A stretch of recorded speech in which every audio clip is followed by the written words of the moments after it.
जय हिंद। कैसे हैं आप? एक बार फिर आपके अपने चैनल गुरु गंगा में आपका हार्दिक स्वागत है। आज के वीडियो में हम लोग पृथ्वी की आंतरिक संरचना के बारे में जानेंगे।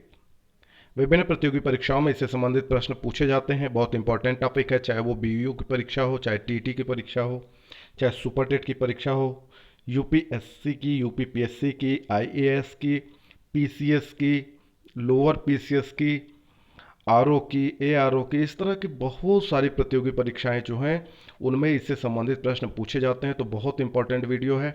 हमने प्रयास किया है कि उन सारे प्रश्नों का समाधान इसमें किया जाए जिससे संबंधित प्रश्न पूछे जाने की थोड़ी भी संभावना बनेगी, और जिससे संबंधित प्रश्न कभी भी पूछे गए हैं उनसे उनसे संबंधित जानकारी भी इसमें सम्मिलित की गई है। तो बहुत इंपॉर्टेंट वीडियो है, आप इसको जरूर ध्यान से देखेंगे। जिन लोगों ने चैनल को अभी तक सब्सक्राइब नहीं किया है वो चैनल को सब्सक्राइब करके बेल आइकन को प्रेस कर दें, ताकि प्रत्येक इंपॉर्टेंट वीडियो की नोटिफिकेशन उनको समय पर मिलती रहे। और जिन्होंने अभी तक हमारी पिछली वीडियोज़ नहीं देखी हैं वे भी इस वीडियो के डिस्क्रिप्शन बॉक्स में दिए गए लिंक पर क्लिक करके पिछली वीडियोज देख सकते हैं। तो चलिए शुरू करते हैं आज की इम्पोर्टेंट कक्षा। तो पृथ्वी की आंतरिक संरचना के संदर्भ में बहुत सारे प्रश्न बनते हैं। उनसे संबंधित जो मुख्य मुख्य विषय हैं उनको भी जानते चलेंगे। पृथ्वी की आंतरिक संरचना का वास्तव में अभी तक किसी भी व्यक्ति द्वारा प्रामाणिक रूप से कोई पता नहीं लगाया जा सका है, क्योंकि पृथ्वी की आंतरिक सतह में उतरना आसान नहीं है ना। अभी तक जो सोने की खदानें भी हैं वो अभी कुछ किलोमीटर तक ही अंदर जाकर सोने की खदानों में हम खुदाई कर पाते हैं। मुश्किल से मुझे लगता है शायद 4 किलोमीटर 5 किलोमीटर के दायरे में।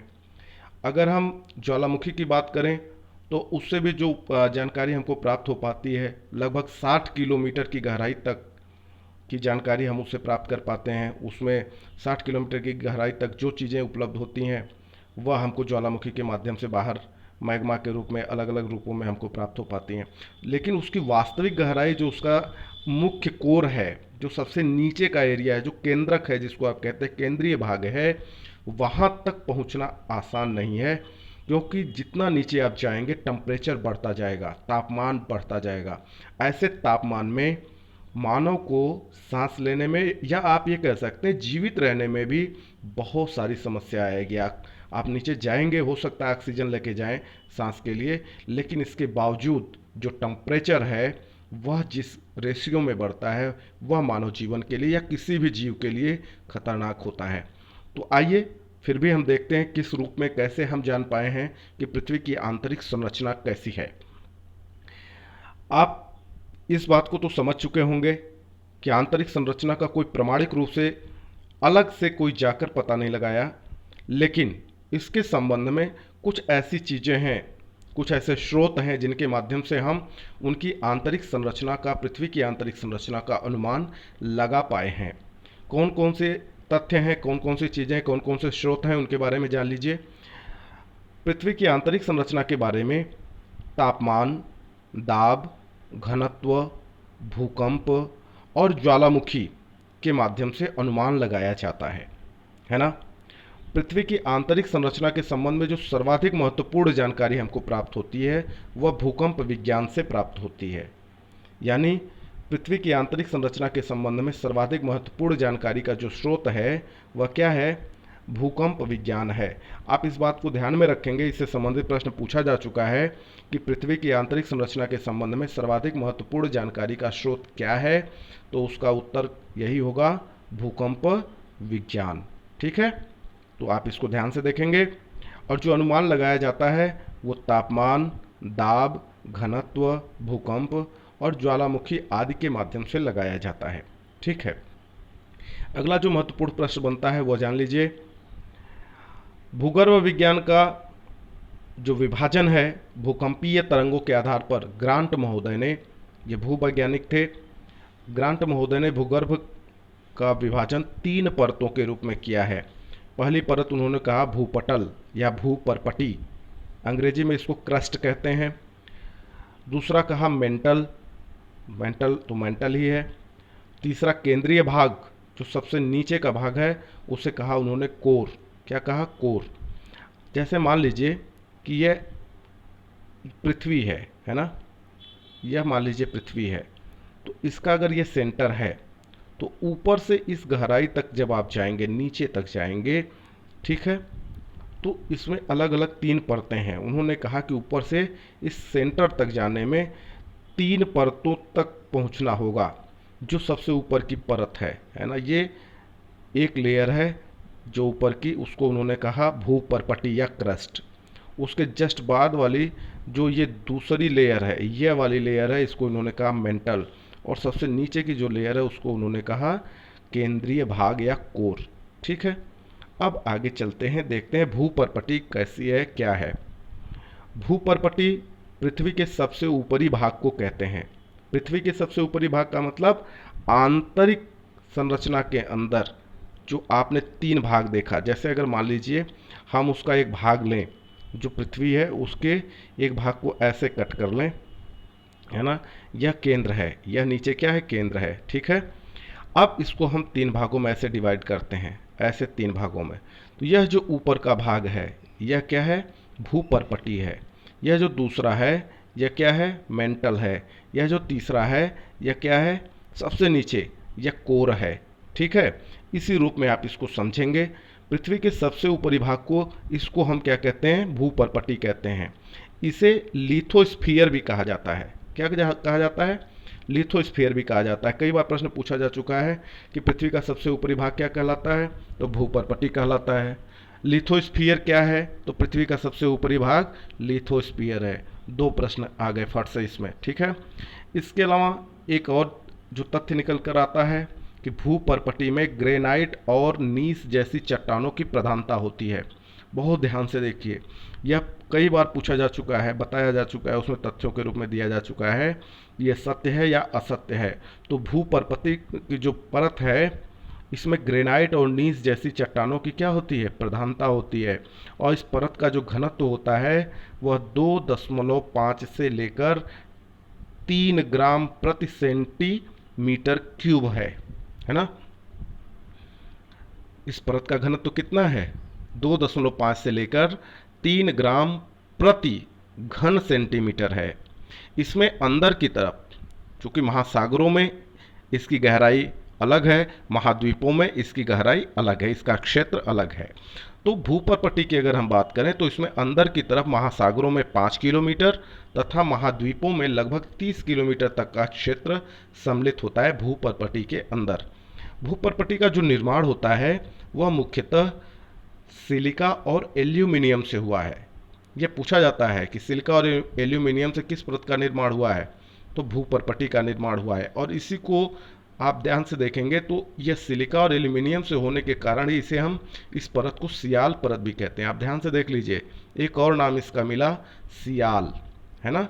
इसे सियाल परत कहते हैं। सियाल का मतलब क्या, SI से मतलब सिलिका और AL से मतलब एल्यूमिनियम से है। ठीक है, तो भूपर्पटी को सियाल के नाम से भी जाना जाता है, इस बात को ध्यान दीजिए। और जहाँ पे सियाल लिखा होगा तो उसको आप समझ लीजिएगा SI से सिलिका और AL से एल्यूमिनियम। इस परत में सिलिका और एल्यूमिनियम की बहुलता है। इसका जो निर्माण हुआ है, इसकी जो रचना है, उसमें सबसे ज़्यादा जो मात्रा है जिस तत्व की वह है ऑक्सीजन, 46.6%, है ना। प्रश्न बनता है कि भूपर्पटी के निर्माण में किस तत्व की अधिकता है ना, तो ऑक्सीजन की अधिकता है। अगर तत्व पूछता है तो ऑक्सीजन की अधिकता है। अगर ये पूछता है किस धातु की अधिकता है तो सिलिका या सिलिकॉन, है ना। लगभग 27.72% सिलिका है। और तीसरे नंबर पर इस परत में एल्यूमिनियम की मात्रा पाई जाती है जो है 8.13%, है ना।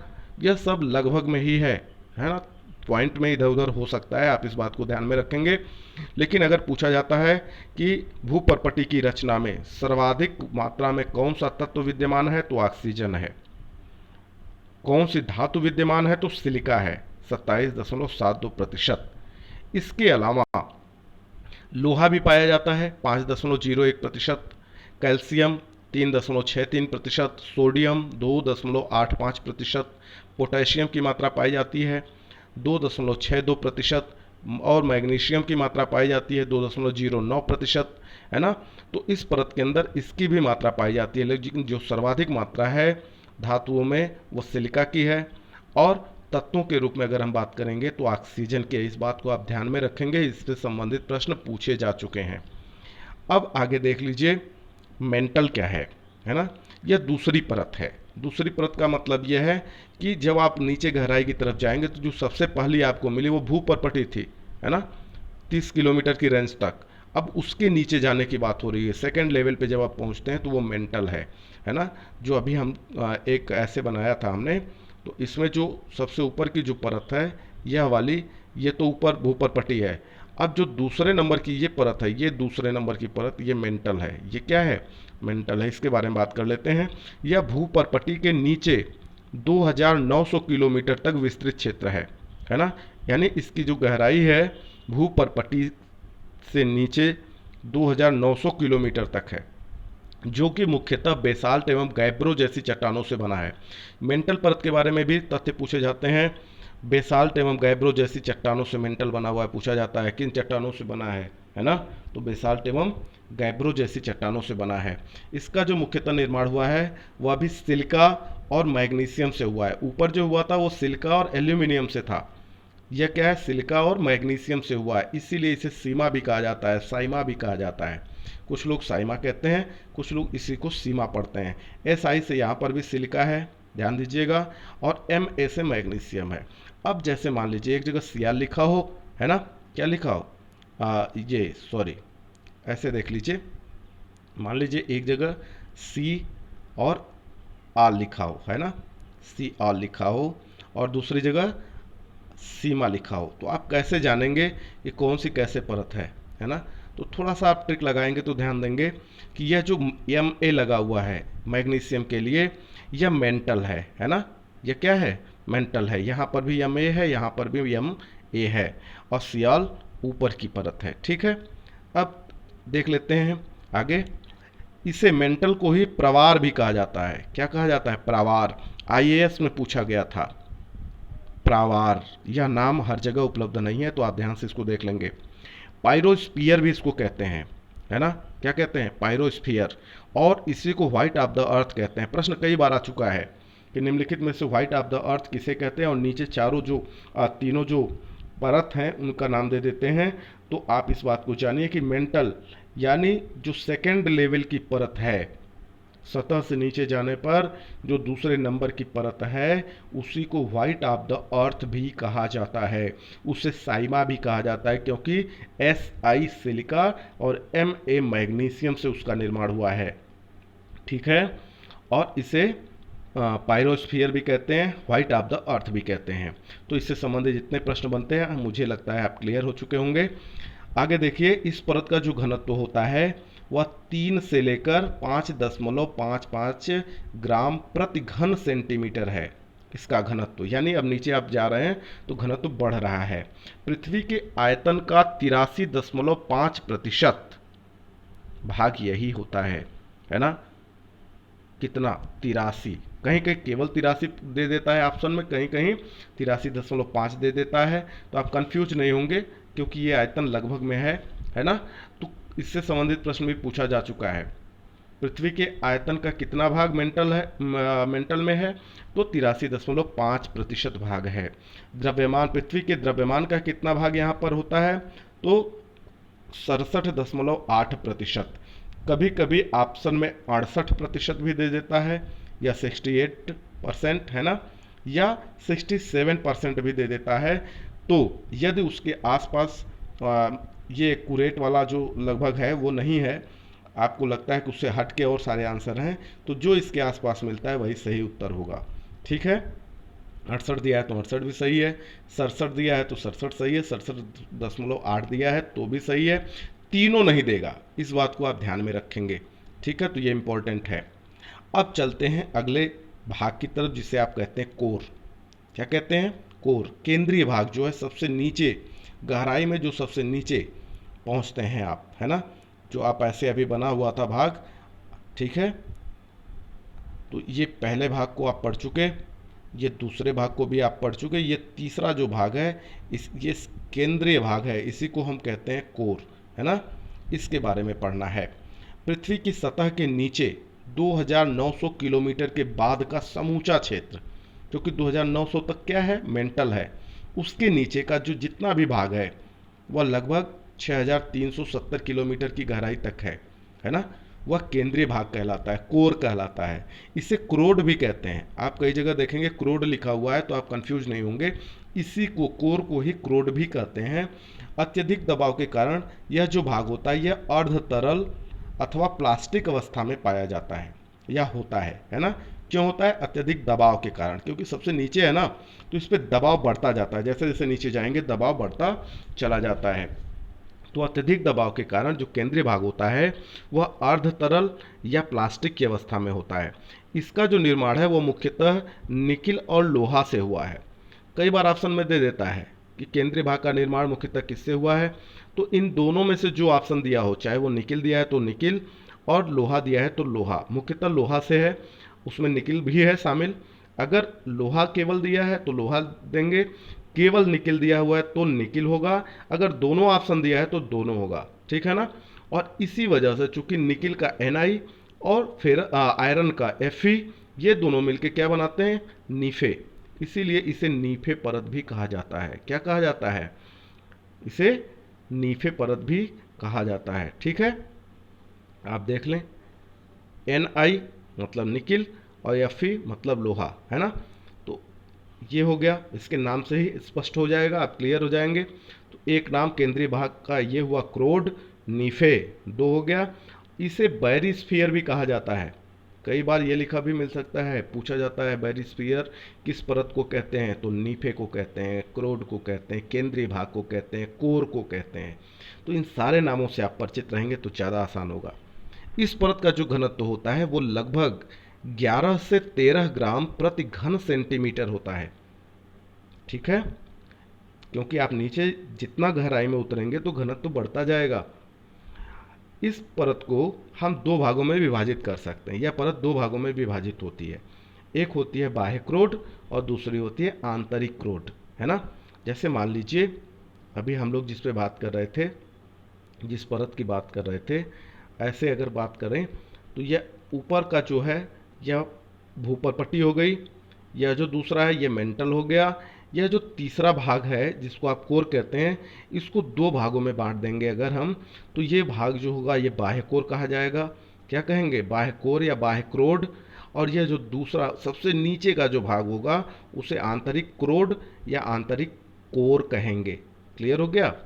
अब देखते हैं, जो बाह्य क्रोड होता है वह 2900 किलोमीटर से लेकर 5100 किलोमीटर की गहराई तक होता है ना। और आंतरिक क्रोड 5100 किलोमीटर की गहराई से लेकर सबसे आखिरी तक जो लगभग 6370 किलोमीटर माना जाता है, वहां तक की गहराई आंतरिक क्रोड कहलाती है। तो क्लियर हो गया। अब कुछ और महत्वपूर्ण जो तथ्य हैं इससे संबंधित वो जान लीजिए, जो परीक्षाओं में पूछे जाते हैं, इंपॉर्टेंट है, आपको जानना चाहिए। तो किसी भी परीक्षा के लिए ये इंपॉर्टेंट तथ्य जो है वो जान लीजिए। पूछा गया है कि पृथ्वी की बाह्य पपड़ी क्या कहलाती है, यह प्रश्न आ चुका है। तो पृथ्वी की जो बाह्य पपड़ी होती है वह स्थल मंडल कहलाती है। क्या कहलाती है?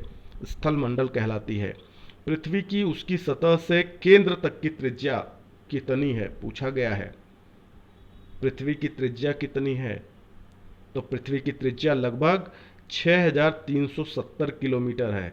कहीं कहीं 6378 किलोमीटर भी दिया हुआ है ऑप्शन, तो यह भी सही हो जाएगा, क्योंकि ये लगभग में है। तो 2 4 10 किलोमीटर का कोई मतलब वहाँ नहीं है। हाँ, जो ऑप्शन अगर देगा तो वो इतना मिलता जुलता नहीं देगा। आप केवल यह ध्यान रखेंगे कि 370 के आसपास अगर कोई ऑप्शन है तो वही सही है, ठीक है। 6370 किलोमीटर ये पृथ्वी की त्रिज्या है ना। पृथ्वी की उसकी सतह से ऊपर से लेकर केंद्र तक की जो त्रिज्या है वह है, ठीक ना। इससे संबंधित प्रश्न भी पूछा जा चुका है। अब एक और जो प्रश्न बनता है वह बनता है कि पृथ्वी का औसत घनत्व कितना है। तो सबसे पहले जान लीजिए कि पृथ्वी की सतह से केंद्र की ओर जाने पर घनत्व बढ़ता जाता है। आपने ऊपर पढ़ा भी होगा, भूपरपट्टी का घनत्व कम था, फिर मेंटल का उससे ज़्यादा था, फिर जब हम कोर की तरफ गए, केंद्रीय भाग की तरफ गए, तो घनत्व और ज़्यादा बढ़ गया, है ना, 13 तक पहुंच गया। 2.5 से कहानी शुरू हुई थी ऊपर और वह 13 तक पहुंचती है। पृथ्वी जैसे जैसे आप केंद्र की तरफ जाएंगे, गहराई में जाएंगे, तो घनत्व बढ़ता चला जाएगा। तो पृथ्वी की सतह पर जो घनत्व था वह लगभग 2.5 से लेकर 3 ग्राम प्रति घन सेंटीमीटर था। लेकिन जब कोर की बात करते हैं, आंतरिक कोर की बात करें, सबसे नीचे की बात कर लें, तो केंद्र में 13 ग्राम प्रति घन सेंटीमीटर घनत्व हो जाता है। इस प्रकार से अगर हम देखें तो पृथ्वी का औसत घनत्व लगभग 5.5 ग्राम प्रति घन सेंटीमीटर होता है। यह प्रश्न पूछा जा चुका है कि पृथ्वी का औसत घनत्व कितना है। पृथ्वी का औसत घनत्व कितना है, तो 5.5 ग्राम प्रति घन सेंटीमीटर है। ठीक है, यह भी पूछा जा चुका है, तो आप इसे भी ध्यान से देख लेंगे। वीडियो एक दो बार आप जरूर पूरा देखा करें, उसके बाद ही आप इसको डाउनलोड करें या नोट करने का प्रयास करें। जब एक दो बार आप देख लेंगे तो आपको आसानी समझ में आ जाएगा। बड़ा आसान है, लेकिन थोड़ी एकाग्रता की ज़रूरत है, घबराने की ज़रूरत नहीं है। इससे संबंधित सारे प्रश्न आप हल कर लेंगे। अगली जो इंपॉर्टेंट जानकारी है वो आप देख लें। पृथ्वी की गहराई में घनत्व बढ़ने से दाब भी बढ़ता है। आपको पता होगा घनत्व जो होता है वो दाब के समानुपाती होता है। क्या होता है, जो डेंसिटी होती है वो प्रेशर के क्या होती है, समानुपाती होती है ना, ये होती है। यानी अगर डेंसिटी बढ़ेगी, घनत्व बढ़ेगा, तो प्रेशर भी क्या होगा, बढ़ेगा। मतलब ये कि जैसे जैसे हम नीचे की तरफ जाएंगे दाब भी बढ़ता चला जाता है। और जब दाब बढ़ने से क्या होता है, तापमान में भी वृद्धि हो जाती है, क्योंकि जो प्रेशर होता है वह किसके समानुपाती होता है, वह टेम्परेचर के समानुपाती होता है। ठीक है, तो डी समानुपाती पी और पी समानुपाती टी, है ना। तो इस तरीके से पृथ्वी की गहराई में घनत्व बढ़ने से दाब बढ़ता है और दाब बढ़ने से तापमान में भी वृद्धि होती जाती है। अब जो इंपॉर्टेंट प्रश्न तापमान से संबंधित बनता है या पूछा गया है उसे आप जान लीजिए। भूपर्पटी से केंद्रीय भाग की ओर नीचे जाने पर प्रति 32 मीटर की गहराई पर 1 सेंटीमीटर तापमान बढ़ जाता है। प्रश्न पूछा गया कि केंद्रीय भाग की ओर जाने पर कितना तापमान बढ़ जाता है, या निम्नलिखित ऑप्शन में से कौन सा सही है। तो नीचे 32 मीटर की गहराई पर, प्रति 32 मीटर की गहराई पर 1 डिग्री सेल्सियस, 1 डिग्री सेंटीग्रेड तापमान बढ़ जाता है। कुछ नीचे और जाएंगे तो धीरे धीरे यह जो एक्यूरेसी है वो अप डाउन होती है ना। ये प्रति बहुत और नीचे जाएंगे, ज़्यादा नीचे जाएंगे तो 32 मीटर की गहराई का जो ये पैमाना है ये वहाँ फॉलो नहीं हो पाता है, तब इसमें वेरिएशन आ जाते हैं। लेकिन जो औसत की बात की जाती है वह यही है कि केंद्रीय भाग की ओर जैसे आप नीचे जाते हैं तो प्रति 32 मीटर की गहराई पर 1 डिग्री सेल्सियस तापमान बढ़ जाता है। इससे संबंधित प्रश्न आ चुके हैं। आगे देखिए, भूगर्भ में तापमान वृद्धि दबाव और रेडियो एक्टिव पदार्थों के कारण होती है। प्रश्न पूछा जा चुका है, भूगर्भ में तापमान वृद्धि किसके कारण होती है। उत्तर क्या है, दबाव और रेडियो एक्टिव पदार्थों के कारण होती है। इंपॉर्टेंट है। आगे देख लीजिए, ऑस्ट्रिया के भूवैज्ञानिक स्वेस, क्या नाम है उनका, स्वेस, इन्होंने ही पृथ्वी की आंतरिक संरचना के रासायनिक संगठन को सियाल, सीमा और नीफे के माध्यम से समझाया। आपने ऊपर जो पढ़ा है वो ग्रांट के द्वारा पढ़ा। ग्रांट ने क्या कहा, भूपटल या भूपर्पटी, दूसरा उन्होंने बताया मेंटल होता है, तीसरा को कहा उन्होंने कोर होता है ना। इसी को जब उसके रासायनिक संगठन का अध्ययन किया स्वेस ने, तो उन्होंने क्या कहा कि जो भूपर्पटी है उसमें सिलिका और एल्यूमिनियम की अधिकता है, उसे सियाल कहेंगे, है ना। मेंटल को क्या कहा उन्होंने, मेंटल को कहा कि इसमें सिलिका और मैग्नीशियम की अधिकता है, इसे हम सीमा कहेंगे। नीफे को केंद्रीय कोर को क्या, केंद्रीय भाग को क्या कहा, नीफे को क्या कहा, कोर को, तो उन्होंने कहा नीफे। नीफे क्यों कहा, क्योंकि Ni इसमें निकिल भी है और Fe फेरस वो आयरन भी है ना, लोहा है, तो इस वजह से इसको नीफे कहा। तो इस रासायनिक संरचना कई बार पूछा जा चुका है कि किसने पृथ्वी की आंतरिक संरचना के रासायनिक संगठन को सियाल, सीमा और नीफे में विभाजित किया या सियाल, सीमा और नीफे के माध्यम से समझाया। तो जो उत्तर आता है वह है स्वेस।